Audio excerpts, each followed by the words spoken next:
Bonjour à tous et bienvenue, je suis Émilie Berthet-Cléré et aujourd'hui dans cette vidéo, nous allons parler d'intolérance alimentaire. Alors, qu'est-ce que les intolérances alimentaires? Les intolérances alimentaires, c'est assez différent de ce qu'on appelle les allergies alimentaires, tout d'abord. L'allergie alimentaire, qu'est-ce que c'est? C'est une réaction du système immunitaire. C'est une réaction du système immunitaire que l'on peut trouver aussi avec d'autres choses que les aliments, comme l'allergie au pollen ou l'allergie aux poils de chat. Il s'agit simplement du système immunitaire qui réagit contre un élément extérieur qu'il reconnaît comme dangereux alors qu'en fait l'élément extérieur l'est pas du tout et qui du coup va faire ces réactions qui sont assez intenses en général. Les allergies alimentaires, ça peut être des allergies aux crustacés, ça peut être des allergies même à certains fruits. Ça entraîne en général des réactions assez violentes, des réactions qui sont instantanées au moment où on est en contact avec l'aliment, qui peuvent être des raches cutanées, donc des plaques rouges par exemple sur tout le corps, ou une sensation de malaise même parfois. Ça peut aller jusqu'à ce qu'on appelle l'œdème de Quincke, qui est un état qui est assez sévère et que les gens qui sont allergiques en général connaissent les dangers, ils connaissent les aliments ou les différentes choses qui les rendent allergiques et en général savent très bien les éviter. Donc nous n'allons pas parler de ça aujourd'hui puisque ça c'est plutôt les travaux des allergologues. Ce dont je voulais parler aujourd'hui, c'est ce qu'on appelle l'intolérance alimentaire. Alors qu'est-ce que c'est l'intolérance alimentaire?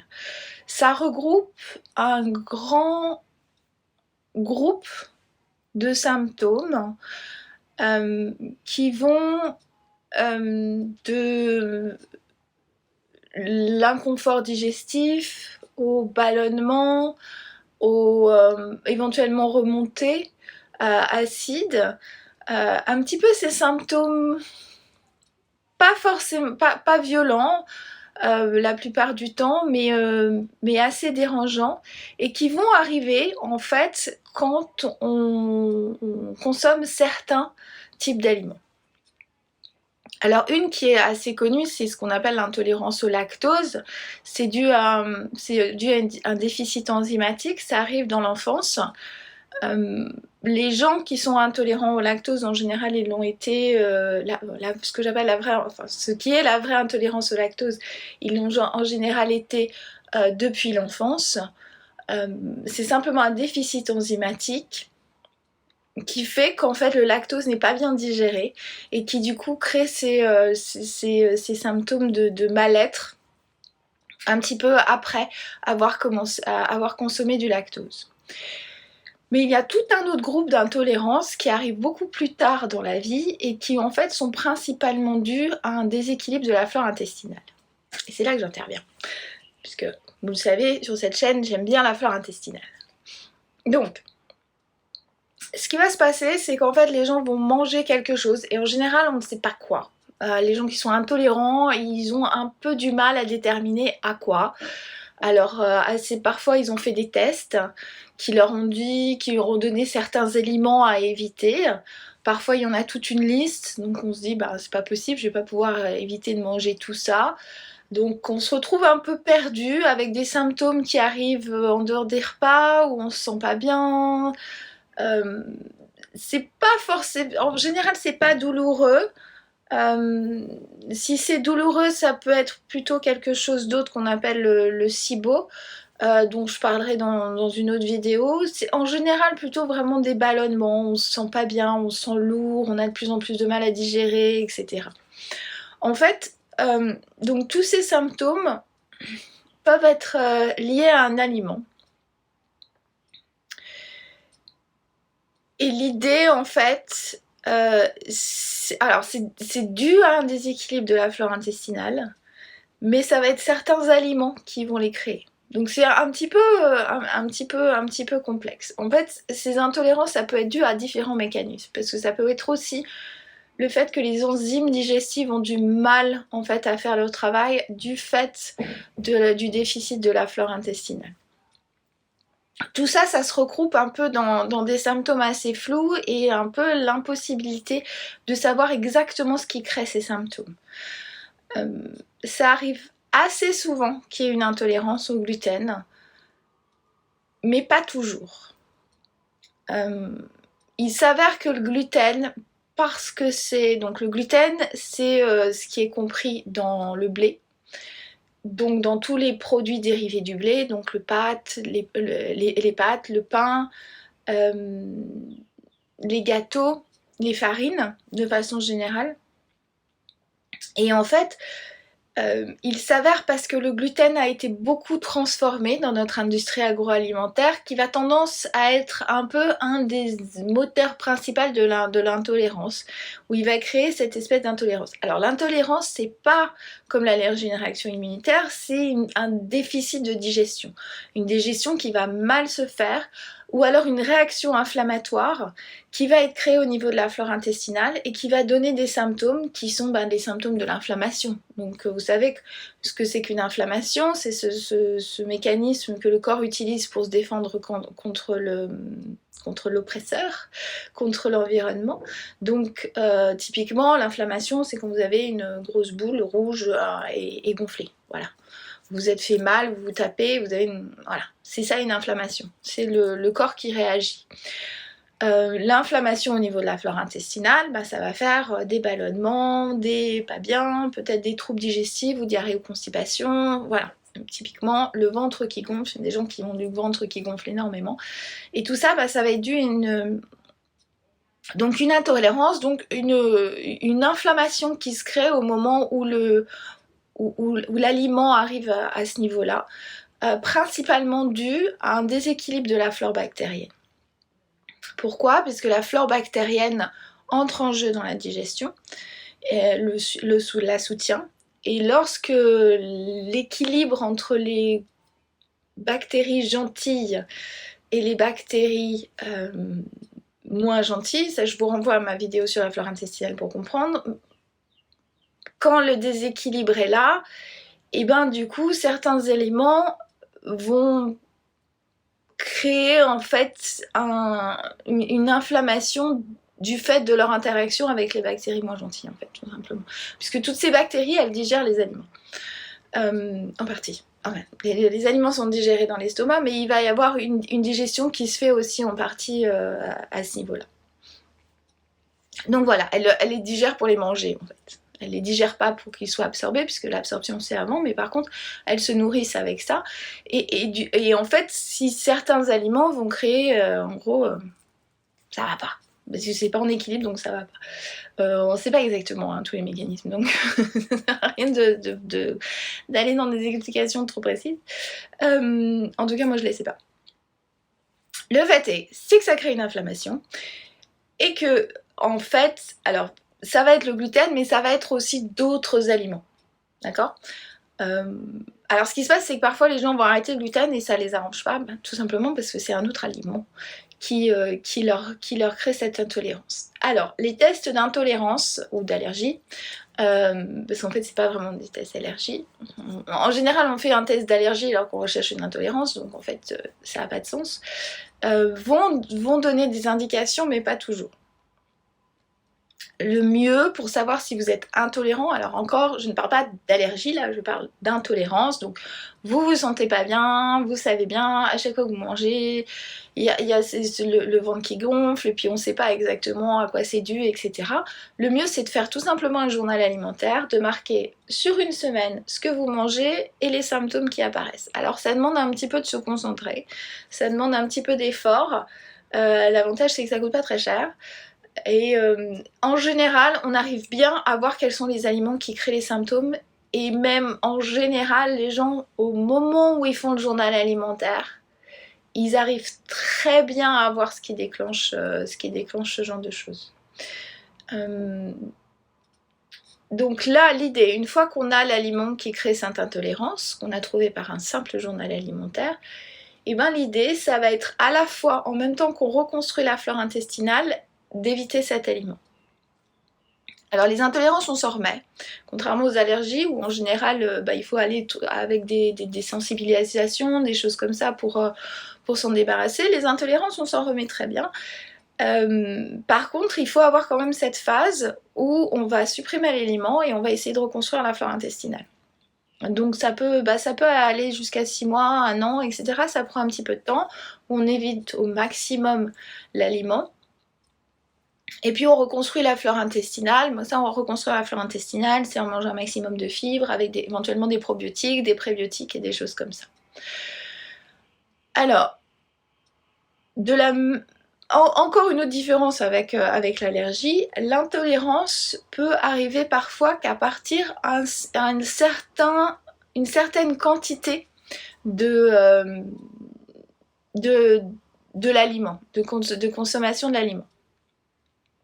Par exemple, pour l'exemple d'une intolérance au gluten, parce que c'est quand même le plus facile.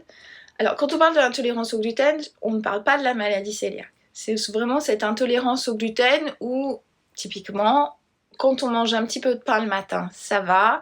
Mais si on mange du pain le matin et les pâtes à midi et un petit gâteau dans l'après-midi, et ben là, ça va plus du tout. Voilà. Donc c'est typiquement ça, c'est-à-dire que c'est à partir d'une certaine quantité de l'aliment qui est consommé qu'on va commencer à avoir des symptômes. Alors c'est assez clair avec le gluten, hein, parce que finalement il y en a partout. Ça va être un peu plus compliqué quand c'est avec le lactose, parce qu'il y a l'intolérance au lactose qui est due au déficit enzymatique, mais il y a certaines intolérances au lactose qui ne sont pas de l'enfance, qui apparaissent plus tard et qui sont dues au déséquilibre aussi de cette flore intestinale. Et puis ça va être encore plus compliqué quand c'est par exemple des types de carbohydrates, donc certains fruits ou certains légumes, donc là il y a différents types de carbohydrates, etc. Il y a des groupes, ça va être un petit peu plus compliqué. L'important, c'est vraiment de se connaître, et c'est là où finalement dans ces cas d'intolérance, ça demande vraiment à aller un petit peu au-delà de la médecine traditionnelle que l'on connaît, où on a un diagnostic et puis on fait ça et puis on arrête et puis voilà, il y a un protocole et tout ça, enfin bon, tout va bien. Ça demande un peu un retour sur soi. Ça demande une approche holistique. Et là, assez souvent, il y a aussi un besoin de se connaître, un besoin de se faire confiance aussi. C'est-à-dire parce que moi par exemple, j'ai assez souvent des gens, ils viennent me voir et puis ils ont toute leur liste qu'ils ont fait dans leur test de choses qu'ils peuvent pas manger. Et ils sont finalement un petit peu désespérés parce que c'est pas tenable sur le long terme, et comment je vais faire, etc. Et en fait, finalement, ils font plus confiance à un examen biologique et à un résultat qu'à leur propre ressenti. Ce qui est un petit peu dommage. L'intolérance alimentaire vous demande de vous pencher sur vous-même et de vous faire confiance sur quel aliment vous va bien ou pas. Et ça, c'est une démarche dont on n'a plus tellement l'habitude de faire, puisqu'on est habitué à laisser à des médecins ou à des examens biologiques le soin de nous dire ce qui se passe dans notre corps. Donc là, ça va vous demander de vous faire confiance, tout simplement, et de vous-même déterminer quels sont les aliments qui ne vous vont pas bien. Alors, une autre chose, c'est la façon de traiter l'intolérance. Il y a certaines intolérances, alors ça va être un peu compliqué, mais en fait, principalement, le déséquilibre de la flore intestinale est très sensible au stress et aux émotions. Donc, il va y avoir une partie parfois, un besoin de prendre en charge cette partie qui est assez essentielle, notamment s'il y a c'est-à-dire quand il n'y a pas vraiment d'aliments on se dit mais c'est pas possible, je vois pas vraiment, c'est pas clair. Alors il y a des trucs qu'on digère pas bien, on digère pas bien le gras, on digère pas bien le gluten, mais ça c'est plutôt des déficits enzymatiques. Et il peut arriver que ces déficits du système digestif viennent du déséquilibre de la flore intestinale, puisque la flore intestinale est un soutien pour le système digestif, et que tout ça soit lié en fait au stress, en fait, tout simplement. On est exposé constamment au stress, et même quand on ne se sent pas stressé, on peut être stressé, puisque l'environnement dans lequel on vit dans notre société est en soi une source de stress. On a aussi des milliards d'émotions que l'on retient par différents mécanismes de façon à se construire en fait dans notre vie de façon générale. Donc là je vais évoluer un petit peu plus vers une perception un petit peu différente des choses, qui est une perception un petit peu moins médicale, mais c'est la façon dont j'aborde les choses. En soi, l'intolérance alimentaire peut, et je dis c'est pas pour tout le monde, mais peut être un moyen que votre corps a de vous dire, de vous arrêter et de réfléchir à votre façon de voir la vie. Vous savez qu'en plus, le système digestif, donc le ventre, est quelque chose d'assez particulier. C'est au centre. La flore bactérienne, c'est notre deuxième cerveau. Le ventre, c'est assez souvent le cœur de nos émotions. Nos émotions peuvent être prises à l'intérieur. Vous savez, souvent quand on a peur, c'est là que ça se passe. Il y a beaucoup de choses qui se passent dans notre ventre. Et donc c'est pas par hasard en fait que on a ce système digestif qui marche moins bien. Parfois, dans certains cas, c'est aussi parce qu'il est à l'emprise de toutes ces émotions. Alors, je ne dis pas que c'est dans tous les cas. Je dis que dans certains cas, la médecine traditionnelle peut très bien aider. Il y a effectivement un déficit, il y a quelque chose qui ne va pas, etc. Mais quand on a fait tous les examens, quand on a fait plein de choses, et on voit bien qu'après des milliards de tests et des milliards de médecins, on n'a toujours pas trouvé en fait ce qui n'allait pas. Il y a une autre démarche qui peut être intéressante à faire, c'est une démarche d'évolution sur soi en fait, de comprendre pourquoi l'intolérance est là. Alors, une bonne technique que je connais, mais il peut y en avoir plein d'autres, ça va être l'hypnose. L'hypnose va permettre de comprendre quel type d'émotions ont pu être cristallisées à l'intérieur de notre système digestif et qui vont faire que l'on a ces symptômes. L'hypnose va permettre aussi de travailler en fait sur tous ces systèmes, voilà, tous ces systèmes de croyances que l'on a pu mettre en place et qui maintenant où finalement on arrive à une saturation et un besoin du corps en fait, puisqu'on est pris, en fait notre tête est prise dedans, notre corps va avoir besoin d'exprimer en fait, et ça va se faire à travers une intolérance. Donc voilà. D'autres choses, donc l'hypnose est un très bon moyen de gérer les intolérances alimentaires. On va tout simplement assez souvent aller chercher ce qui a pu entraîner en fait cette espèce de mécanisme où le corps réagit de façon inflammatoire en fait à ce qu'on mange. Assez souvent, il y a un lien avec un moment de la vie qui va réactiver une croyance qu'on a eue dans